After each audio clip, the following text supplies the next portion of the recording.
दोस्तों, एक बार की बात है। महात्मा बुद्ध एक गांव से होकर गुजर रहे थे। उस गांव में एक तालाब था। महात्मा बुद्ध और उनके सभी शिष्य तालाब के पास आकर रुक गए। तभी वहां पर एक लड़का अपनी मां के साथ पानी भरने आया। उस लड़के की नजर महात्मा बुद्ध पर पड़ी। वो महात्मा बुद्ध को पहले से ही जानता था। वह जानता था कि महात्मा बुद्ध बहुत ज्ञानी है और वो सभी के प्रश्नों का उत्तर देते। वह तुरंत ही महात्मा बुद्ध के पास पहुंचा। उसने महात्मा बुद्ध को प्रणाम किया और कहा, हे बुद्ध, मैं अपने जीवन में कुछ बहुत बड़ा करना चाहता हूं, लेकिन जब भी मैं कुछ करना चाहता हूं तो वो मुझसे संपूर्ण तरह से नहीं हो पाता। मुझे तो कुछ समझ ही नहीं आता कि आखिर में क्या गलती कर रहा हूं। इसलिए मैं आज आपसे यही प्रश्न पूछने आया कि लक्ष्य को पाने के लिए ऐसी कौन सी कठिनाइयां हैं जो हमें पार करनी होगी। महात्मा बुद्ध उस लड़के को देखकर मुस्कुराने लगे और उस लड़के से कहते हैं, जब तक तुम अपने लक्ष्य की ओर कदम नहीं बढ़ाओगे तब तक सफलता से जुड़ा हुआ हर एक प्रश्न, हर एक उत्तर अधूरा है। महात्मा बुद्ध इतना कहकर अपने सभी शिष्यों के साथ वहां से आगे की ओर चल पड़े। वो लड़का भी अपनी मां के साथ वापस अपने घर लौट आया। अगले दिन जब वो लड़का अपनी मां के साथ वापस उस तालाब पर पानी भरने आया तो उसने देखा कि तालाब में जो कमल की केवल कलियां थी, आज वो पूरी तरह से खिल चुकी है और पूरे के पूरे तालाब में केवल कमल के फूल ही नजर आ रहे। उस लड़के की मां को अपनी आंखों पर यकीन नहीं हो रहा था। उस पर उसकी मां कहती है, बेमौसम इतने सारे फूल एक साथ खिलना, ऐसी घटना तो मैंने आज तक नहीं सुनी। ऐसा अवश्य ही महात्मा बुद्ध के यहां पर आने के कारण हुआ है, अर्थात ये उनका ही प्रभाव है। ये सुन वो लड़का सोच में पड़ गया। उसने तुरंत ही तालाब से एक कमल का फूल तोड़ा और मन ही मन ये सोचने लगा, यदि यह महात्मा बुद्ध के प्रभाव के कारण हुआ है तो मुझे अवश्य ही महात्मा बुद्ध से मिलना चाहिए। शायद हो सकता है कि वो मुझे कुछ प्रेरणा देना चाहते हैं। ऐसा सोचते सोचते उस लड़के ने यह भी मन बना लिया कि वह महात्मा बुद्ध से अवश्य मिलेगा। और साथ ही उसके मन में महात्मा बुद्ध की वो आवाज गूंज रही थी कि जब तक तुम लक्ष्य की ओर कदम ही नहीं बढ़ाओगे तब तक सफलता से जुड़ा हर प्रश्न, हर उत्तर अधूरा है। तभी उस लड़के ने वह कमल का फूल एक छोटे से मटके में रख लिया और उसने मन ही मन यह मन बना लिया कि वह महात्मा बुद्ध से मिलकर रहेगा और उसके मन में जो भी प्रश्न है वह उनसे उनके उत्तर जानकर रहेगा।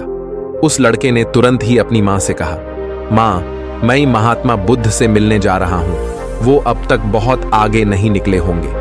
यदि मैं जल्दी जल्दी चलूंगा तो एक दिन में उन तक पहुंच ही जाऊंगा और फिर एक दो दिन में मिलकर मैं वापस घर लौट आऊंगा। उसकी मां ने उसे समझाने की कोशिश की, लेकिन वो लड़का नहीं माना। वो तुरंत सफर की ओर निकल पड़ा। वो मार्ग पर तेजी से आगे बढ़ रहा था। जल्दी जल्दी चलते हुए उसने बहुत कम समय में अपना गांव पार कर लिया, लेकिन अब इसी कारण वो थकने भी लगा था और उसकी रफ्तार भी धीमी पड़ रही थी। उस लड़के का जोश भी अब खत्म होता जा रहा था। धीरे धीरे चलते चलते वह जंगल के रास्ते आ पहुंचा और जंगल को देखकर उसके मन में एक डर उत्पन्न हुआ। उसने सोचा कि मैंने आज तक कभी जंगल पार नहीं किया है और इस जंगल में तो कई जंगली जानवर भी हैं। यदि मैं रास्ता भटक गया तो मैं महात्मा बुद्ध तक कभी नहीं पहुंच पाऊंगा, और यदि मैं किसी गलत रास्ते पर चला गया तो मुझे कम से कम 2 दिन और लगेंगे महात्मा बुद्ध तक पहुंचने के लिए, और यदि वो मुझसे बहुत आगे निकल गए तो मुझे बाकी रास्ते भी पता नहीं चल पाएंगे और फिर मैं उनसे कभी नहीं मिल पाऊंगा। वो लड़का इसी सोच विचार में पड़ा हुआ था। तभी उसने देखा कि उसी रास्ते से एक घुड़सवार आ रहा था। लड़के ने उस घुड़सवार से कहा, भाई, मुझे जंगल पार करवा दीजिए। मुझे महात्मा बुद्ध से मिलना है। मुझे ये कमल उन्हें देना है। क्या आप मुझे जंगल पार करवा सकते हैं? इस पर सवाल कहता है, बेटा देखो, मैं तुम्हें ले तो नहीं जा सकता, लेकिन मैं तुम्हारी मदद जरूर कर सकता हूं। यदि तुम चाहो तो यह कमल वाला मटका मुझे दे दो, मैं इसे महात्मा बुद्ध तक पहुंचा दूंगा। उस घुड़सवार की यह बात सुनकर वो लड़का एक बार फिर से सोच विचार में पड़ गया और सोचने लगा, यदि मैं पैदल जाऊंगा तो मुझे बहुत समय लग जाएगा और पता नहीं मैं महात्मा बुद्ध तक पहुंच भी पाऊंगा या नहीं। अगर मैं ये कमल वाला मटका घुड़सवार को दे देता हूं तो ये घुड़सवार घोड़े से बहुत जल्दी महात्मा बुद्ध तक पहुंच जाएगा और उन्हें यह कमल जरूर दे देगा। इससे मेरा काम भी आसान हो जाएगा और मेरा काम बहुत जल्द पूरा भी हो जाएगा। काफी कुछ सोच विचार करने के बाद उसने तय किया कि वो ये कमल का फूल उस घुड़सवार को दे देगा। ये सोचकर उस मटके को उस घुड़सवार को थमाने ही वाला था कि तभी उसे याद आया कि इस कमल के पीछे उसका क्या उद्देश्य है, वो किस मकसद से इस कमल को महात्मा बुद्ध के पास ले जा रहा है। तभी उस लड़के के मन में एक और विचार उत्पन्न हुआ, यदि मैं इस कमाल को लेकर महात्मा बुद्ध तक नहीं पहुंचा तो फिर मेरा जो प्रश्न है मैं उनके उत्तर कैसे जान पाऊंगा। और हो सकता है कि मुझे मेरे जीवन में बस ये एक ही मौका मिला है जिसमें मैं महात्मा बुद्ध से मिल सकता हूं और अपने सभी प्रश्नों के उत्तर पा सकता हूं। हो सकता है कि दोबारा मुझे ये अवसर ना मिले, इसलिए मैं ये मटका नहीं दूंगा। मैं इसे स्वयं ही महात्मा बुद्ध तक पहुंच जाऊंगा। काफी कुछ सोच विचार करने के बाद उसने घुड़सवार से कहा, देखिए, ये मटका तो मैं खुद ही उन तक ले जाना चाहता हूं, क्योंकि मेरा उनसे मिलना बहुत जरूरी है। मेरे मन में कई प्रश्न हैं जो मैं उनसे जानना चाहता हूं, इसीलिए यह फूल मैं ही उन्हें दूंगा। इसलिए कृपया करके मुझे जंगल से बाहर निकलने का रास्ता बता दीजिए, मैं स्वयं ही चला जाऊंगा। इस पर उस घुड़सवार ने उस लड़के को जंगल से बाहर जाने का रास्ता बता दिया और उस मार्ग पर आगे की ओर बढ़ चला। वो जल्दी जल्दी मार्ग में आगे बढ़ रहा था और देखते ही देखते शाम का वक्त भी होने आया था। तभी उस लड़के के मन में एक और विचार आया और वो ये सोचने लगा, यदि शाम के वक्त मैं इस जंगल में भटक गया तो मेरा क्या होगा? मैं महात्मा बुद्ध तक कैसे पहुंच पाऊंगा? और अगर मैं उनसे नहीं मिल पाया तो मेरी यात्रा बेकार हो जाएगी। इससे तो अच्छा होता कि मैं उस घुड़सवार को ही ये मटका दे देता, वह उसे महात्मा बुद्ध तक अवश्य पहुंचा देता। मुझे तो घर लौट जाना चाहिए था, यही मेरे लिए बेहतर होता। इस प्रकार उस लड़के के मन में तरह तरह के विचार उत्पन्न हो रहे थे। ऐसा होगा तो क्या होगा, वैसा हो जाएगा तो क्या होगा, यदि मैं भटक गया तो क्या होगा। तभी उस लड़के ने उस कमल की ओर देखा। उस कमल से ही उसे महात्मा बुद्ध की याद आई। महात्मा बुद्ध के चेहरे पर वो असीम शांति थी। उसे महात्मा बुद्ध की वो मुस्कान याद आई। तभी उसके मन में एक और विचार उत्पन्न हुआ, जिनके आने से हमारे तालाब में इस प्रकार अनेक को फूल खिल गए, जिसके साथ होने से हमारे मन को प्रेरणा मिलती है, जिनके चेहरे पर वो असीम शांति है, जिनसे मिलकर मेरा मन शांत हो जाता है। यदि मैं उनसे मिल पाऊं तो मुझे कितना कुछ सीखने को मिलेगा।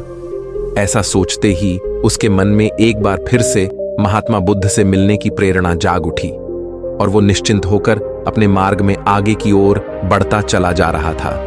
काफी दूर आगे चलने के बाद जंगल खत्म होने लगा।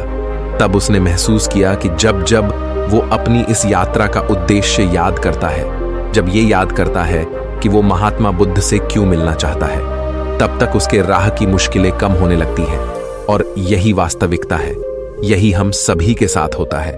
फिर चाहे वो कोई छात्र हो या फिर व्यापारी, जब जब इंसान खुद पर शक करता है, खुद पर संदेह करता है, तब तक वह रुकावटें बड़ा रूप ले लेती है।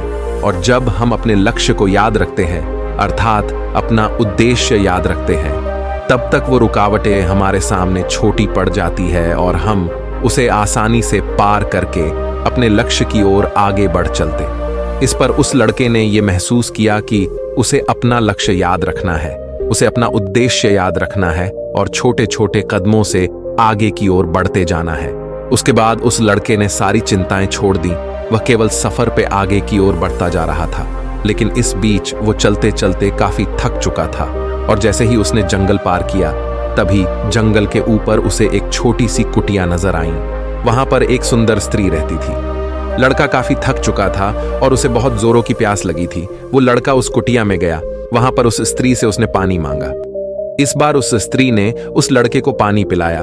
तभी वह स्त्री उस लड़के से कहती है, आखिर तुम महात्मा बुद्ध से क्यों मिलना चाहते हो? इस पर वह लड़का कहता है, मेरे मन में कुछ प्रश्न हैं और मैं उन प्रश्नों का उत्तर जानना चाहता हूं और मेरे पास केवल ये एक ही अवसर है, इसलिए मुझे उनसे मिलना ही है।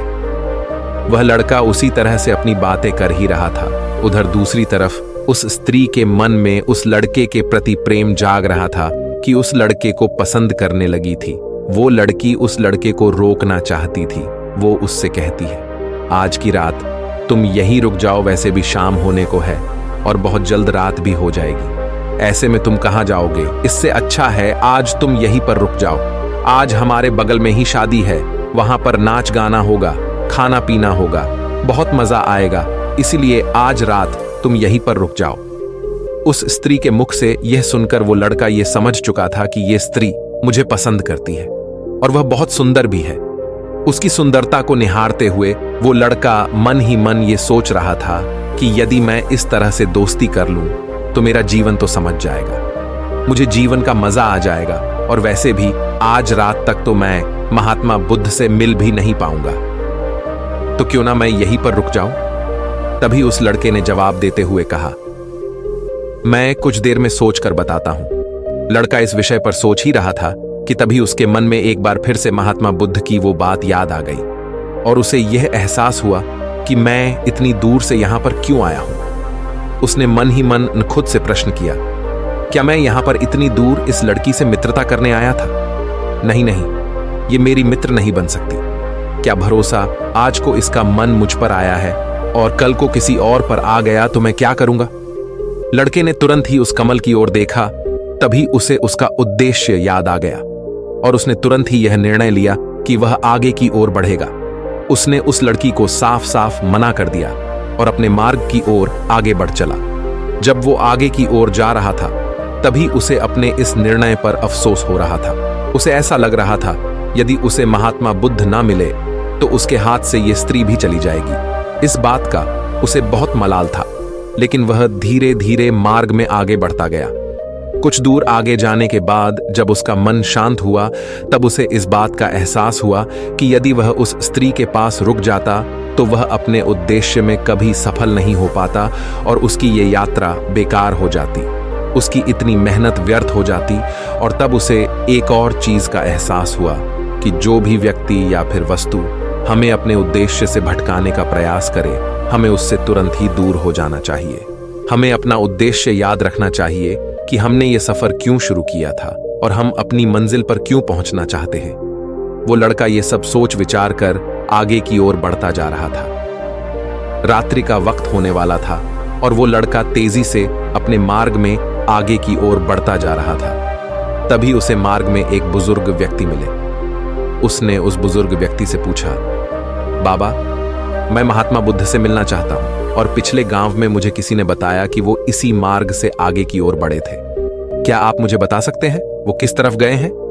इस पर वो बुजुर्ग व्यक्ति उस लड़के से कहते हैं, बेटा, तुमसे कोई गलती हो गई है, तुम्हें कोई गलतफहमी हुई है। यहां से कोई भी आरशी मुनि नहीं गए हैं। हो सकता है कि रास्ते में कोई और मोड़ हो जिस पर तुम्हारा ध्यान ना गया हो।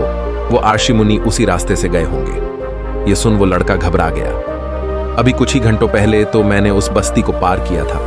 यदि मैं वापस गया तो मैं बहुत पीछे हो जाऊंगा और अब तो अंधेरा भी होने को है। मेरे पास ना तो कोई रहने का कोई साधन है और ना ही खाने पीने का। मेरी तो पूरी यात्रा बेकार हो गई। मुझे तो लग रहा था कि मैं महात्मा बुद्ध से अवश्य मिल लूंगा, लेकिन अब लगता है कि यह मुमकिन नहीं है। मैं उनसे नहीं मिल पाऊंगा। इस प्रकार के कई विचार और उस लड़के के मन में उमड़ने लगे।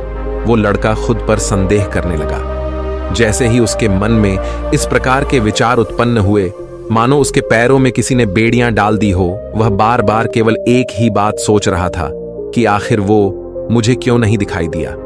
मैं बार बार एक ही गलती क्यों करता हूं? मुझसे इतनी बड़ी गलती कैसे हो गई? ये सोचकर वो लड़का सर पकड़कर वहीं पर बैठ गया। कुछ देर तक तो उसे कुछ भी समझ नहीं आ रहा था। तभी उसे उसकी माँ की बात याद आई। उसकी माँ ने उस लड़के से कहा था, बेटा, हर गलती में सीख छुपी होती है जो हमारे जीवन को और भी बेहतर बनाती है। ये बात उसे याद आते ही उसका मन शांत होने लगा और देखते ही देखते उसका मन पूरी तरह से शांत हो चुका था।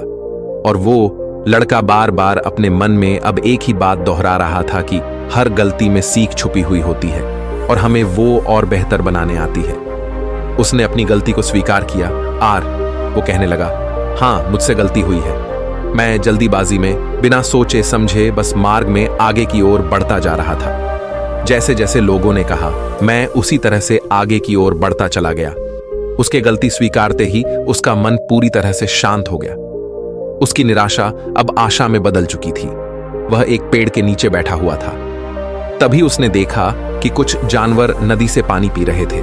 ये सब देखकर उस लड़के को याद आया कि जब वह पहली बार महात्मा बुद्ध से मिला था तब पानी के पास ही मिला था और महात्मा बुद्ध के साथ उनके कई शिष्य भी हैं, तो उन्हें पानी की तो आवश्यकता जरूर पड़ेगी। इस बात पर उस लड़के को तुरंत ये समझ में आ गया कि महात्मा बुद्ध भी उसी रास्ते से भ्रमण कर रहे होंगे। जिस रास्ते पर पानी होगा, तभी उसने सोच विचार कर यह तय किया कि वापस जाने से अच्छा है क्यों ना मैं नदी के किनारे किनारे आगे की ओर बढ़ता रहा। ऐसा सोचते ही उसने तुरंत ही रास्ता बदल दिया और अब वह नदी के रास्ते आगे बढ़ने लगा। जैसे जैसे वो आगे बढ़ता जा रहा था, उसका मन और भी हल्का होता जा रहा था, उसका मन और भी शांत होता जा रहा था। तब उसने अनुभव किया कि जब मन बहुत शांत होता है तो हमारा मन बहुत हल्का हो जाता है और जल्दबाजी नहीं करता और ना ही किसी में या खुद में कोई कमी निकालता है। हमारी बुद्धि पहले से बेहतर काम करने लग जाती है। तब उस लड़के ने इस बात का भी अनुभव किया कि खुद से शिकायत करना एक बहुत बड़ी कमी है जो हमें दुख की ओर ले जाती है। चलते चलते लड़के के मन में विचार आया, यदि मैं अपने गांव में ही रुक जाता तो ये सारे अनुभव में कभी नहीं प्राप्त कर पाता। ऐसा सोचते सोचते वो मार्ग में आगे की ओर बढ़ रहा था। तभी उसे महात्मा बुद्ध के कुछ शिष्य नजर आए और उन्हें देखकर वो लड़का बहुत प्रसन्न हुआ। वो अपने मार्ग में और भी तेजी से आगे बढ़ने लगा और आखिरकार लगातार 2 दिनों का सफर तय करने के बाद वो महात्मा बुद्ध के पास पहुंच ही गया। वह तुरंत ही महात्मा बुद्ध के पास पहुंचा। उसने महात्मा बुद्ध को प्रणाम किया और उन्हें वो कमल का फूल भेंट कर दिया। इससे पहले वो लड़का कुछ कहता, तभी महात्मा बुद्ध ने कहा, बहुत सुंदर, ये कमल पूरी तरह से खिल चुका है। 2 दिन पहले ही तुमने मुझसे पूछा था कि लक्ष्य को पूरा करने के लिए इंसान को कौन सी कठिनाइयों को पार करना पड़ता है, लेकिन 2 दिनों बाद तुमने बहुत सारे अनुभव प्राप्त कर लिए हैं। तुम्हारा ये धैर्य और ये मुस्कान देखकर लगता है कि तुमने इस यात्रा में बहुत कुछ सीखा है। इस पर उस लड़के ने यात्रा में घटित हुई हर एक बात महात्मा बुद्ध को बता दी। तभी महात्मा बुद्ध ने उस लड़के से कहा, तुम्हारे मन में जो भी प्रश्न है मैं उनके जवाब तुम्हें जरूर दूंगा। आगे महात्मा बुद्ध कहते हैं, बिना कोशिश के हर चीज जरूरी है। जब इंसान किसी लक्ष्य के लिए उस रास्ते पर चलता है तब सबसे पहले वह अपने अनुभव से ही सीखता है और जब धीरे धीरे उसका विवेक जागृत होने लगता है, उसकी बुद्धि काम करने लगती है, तब दूसरे के अनुभव और दूसरों की गलतियों से भी सीखने लगता है। जीवन में यदि सफल होना है, किसी लक्ष्य को प्राप्त करना है, तो सफलता का रहस्य से सीखने से पहले हमें उस रास्ते पर चलना पड़ता है। महात्मा बुद्ध आगे कहते हैं, किसी भी लक्ष्य को प्राप्त करने के लिए उस रास्ते में हमें 3 दिक्कतें आती है और इनका निवारण करने के बाद ही हम अपने लक्ष्य तक पहुंच पाते हैं। और तुमने भी वो 3 बातें सीख ली। पहला, अपने उद्देश्य को पहचान और उसके प्रति समर्पण करो। जैसे कि तुम ये कमल का फूल मुंह तक पहुंचाना चाहते थे और तुम्हारा उद्देश्य भी यही था। तुमने ये जान लिया था कि ये फूल मुझ तक पहुंचाने के लिए तुम्हारा क्या उद्देश्य है, जिस कारण तुम्हारे मन के सारे संदेह खत्म हो गए। इसके बाद जब भी तुम फूल को देखते थे तो तुम्हें अपना उद्देश्य से याद आ जाता। आगे महात्मा बुद्ध ने कहा, तुमने स्वयं के अनुभव से ही यह जान लिया कि अपनी मंजिल तक किस प्रकार हमें पहुंचना है और सब कुछ तुम्हारे भीतर से ही प्रकट हो रहा है। वह लड़का महात्मा बुद्ध की सारी बातें ध्यानपूर्वक सुनता रहा। तभी आगे महात्मा बुद्ध कहते हैं, तुम्हारे मन में कई प्रकार के डर और संशय थे। पता नहीं तुम मुझ तक पहुंच पाओगे या नहीं, पता नहीं तुम जंगल पार कर पाओगे या नहीं, क्योंकि तुमने आज से पहले कभी जंगल पार नहीं किया था और रास्ते में तुम्हें तरह तरह की रुकावटें भी झेलनी पड़ी। और जब हमारे रास्ते में तरह तरह की रुकावटें उत्पन्न होती है, तब हमारा मन बाधित होने लगता है, हमारा मन भटकने लगता है और हम अपने लक्ष्य से भटक जाते हैं। लेकिन जब हम अपना सारा ध्यान रुकावटों से हटाकर अपने उद्देश्य पर लगाते हैं, तो सारी रुकावटें खुद ब खुद छोटी पड़ने लगती है और हम उन्हें आसानी से पार कर ले जाते हैं। शुरुआत में हर किसी की यही समस्या है कि वह यह नहीं जानता कि आखिर वो सफल क्यों होना चाहता है, क्यों वो कुछ करना चाहता है। इसी कारण उनके सामने परेशानियां भी बहुत ज्यादा होती हैं और वह उन परेशानियों के सामने घुटने टेक देते। लेकिन जैसे जैसे आप आगे बढ़ते हैं, अपने लक्ष्य के प्रति समर्पित हो जाते हैं, तो वैसे वैसे चलते जाना आसान हो जाता है और हम अपने लक्ष्य तक पहुंच ही जाते हैं। आगे महात्मा बुद्ध उस लड़के को तीसरी बात बताते हुए कहते हैं, असली शक्ति इच्छाओं को पूरा करने में नहीं बल्कि उनको मिटाने में कहते हैं कि हम जानते हुए भी सही काम नहीं करते। अगर हम अपने उद्देश्य की ओर आगे बढ़ते हुए आकर्षणों को पीछे रुक जाते तो हमारी यात्रा कभी पूरी नहीं हो सकती। इसलिए जैसे इस यात्रा के दौरान तुमने फूल हमेशा अपने साथ रखा, अपने पास रखा, वैसे ही उद्देश्य हमेशा सामने रखना चाहिए। हमारा लक्ष्य हमेशा हमारी आंखों के सामने होना चाहिए। इससे हमें निर्णय लेने में आसानी होती है। अन्यथा हमारे मन का संदेह, हमारी मन की शंका हमें कभी भी सही निर्णय नहीं लेने देती और वह हमें मन की उलझनों में फंसा कर रख देती है। इसलिए संदेह के प्रति सचेत रहे। आगे महात्मा बुद्ध उस लड़के से कहते, बेटा, खुद पर शक करने की आदत से ज्यादा खतरनाक और कुछ भी नहीं है, क्योंकि जितना नुकसान आपके नकारात्मक विचार आपका कर सकते हैं उतना और कोई नहीं कर सकता। यदि आप खुद पर संदेह करते हैं तो आप अपने प्रयास में विफल ही हो जाओगे, क्योंकि आप अपने प्रयास पूरी ढंग से कर ही नहीं पाओगे। आप उससे बचने का प्रयास करोगे और जब तक हम अपनी गलती नहीं पहचानते तब तक हमें वो बात परेशान करती रहती है, वो हमें कमजोर बनाती रहती है। हमारे मन में केवल एक ही विचार चलते रहते हैं कि आखिर हमसे ये गलती क्यों हुई, मैं इतना नादान, इतना कमजोर कैसे हो सकता हूं, और अगर मैं आज इतना कमजोर हूं, मैं आज उस काबिल नहीं हूं, तो मैं आगे चलकर क्या कर पाऊंगा। तो इसलिए अपने आप को यह याद दिलाओ कि हर गलती में सीख छुपी हुई है और उससे सीख कर ही हमें अनुभव मिलता है और उस अनुभव से ही हम अपने लक्ष्य तक पहुंच पाते हैं। सबसे पहले अपने मन को शांत करो, बुद्धि और विवेक का प्रयोग करो और उद्देश्य की तरफ आगे बढ़ते चलो। सिर्फ इसी तरह से आप किसी भी चुनौती का सामना कर सकते हैं और बड़े से बड़े लक्ष्य को भी आसानी से हासिल कर सकते हैं। इतना कहकर महात्मा बुद्ध शांत हो गए और उस लड़के को भी महात्मा बुद्ध की सारी बातें अच्छी तरह समझ में आ चुकी थी। उसे महात्मा बुद्ध को प्रणाम किया और पूरी रात वह उन्हीं के साथ रहा। अगली सुबह वह अपने घर की ओर लौट आए। दोस्तों, आपने आज के इस वीडियो से क्या सीखा वो मुझे आपको कमेंट में जरूर बताएगा। इसी के साथ मुझे उम्मीद है कि आपको आज की वीडियो जरूर पसंद आएगी। तो लाइक और शेयर करने के साथ चैनल को सब्सक्राइब और घंटी बटन को जरूर दबा दीजिएगा। तो चलिए फिर मिलते हैं ऐसे ही एक और वीडियो में। तब तक के लिए अपना ख्याल रखिए। धन्यवाद।